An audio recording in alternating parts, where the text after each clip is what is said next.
Bueno, en esta parte vamos a hablar sobre los aspectos básicos de lo que se refiere a minería de datos.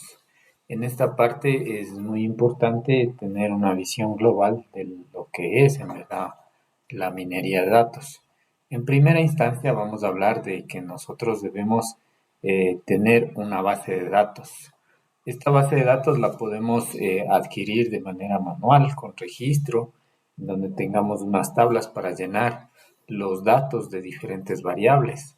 O también nosotros podemos hacer la recolección de datos mediante encuestas, en donde de acuerdo a las preguntas vamos a hacer unas valoraciones y vamos a tener una tabla de datos. También podemos tener datos utilizando Internet de las Cosas o dispositivos en donde están monitoreando y receptando datos continuamente.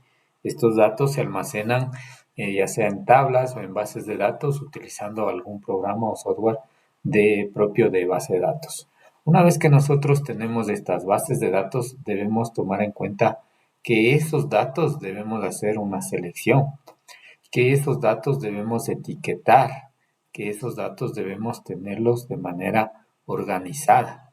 Una vez que nosotros organizamos esos datos debidamente etiquetados de acuerdo a las variables o de acuerdo a las preguntas que nosotros queramos contestar en un proyecto de investigación, vamos a hacer un procesamiento. En este procesamiento es importante que estos datos que nosotros recolectamos en un inicio, sepamos cómo trabajar con ellos, ya que no todos los datos vienen limpios o vienen como nosotros queremos.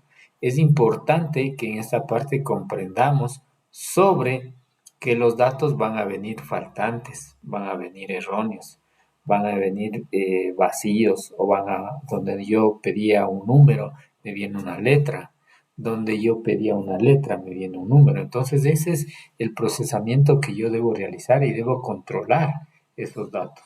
Entonces, una vez que estos datos ya están procesados, voy a la siguiente parte, a la transformación. ¿Y qué es lo que debo transformar? Estos datos debo irles agrupando, debo irles clasificando, debo ir teniendo de acuerdo a las variables, de acuerdo a lo que yo voy a analizar. Porque si yo no tengo de manera organizada, yo no tengo de una manera clasificada y ordenada, sobre todo ordenada, esos datos yo no puedo luego trabajar, ya sea en un algoritmo de predicción o de clasificación.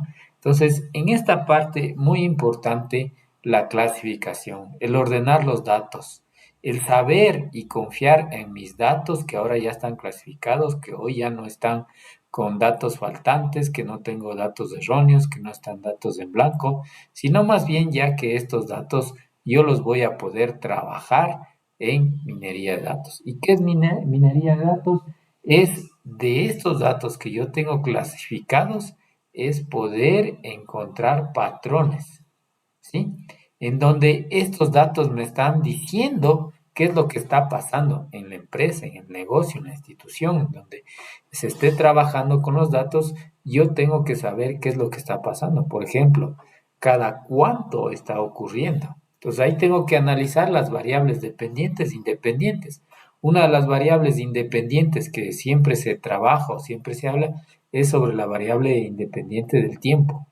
El tiempo es independiente a todo. El tiempo es independiente a las guerras, es independiente a las pandemias, así hay movilizaciones, así hay festivos, a lo que sea, el tiempo sigue.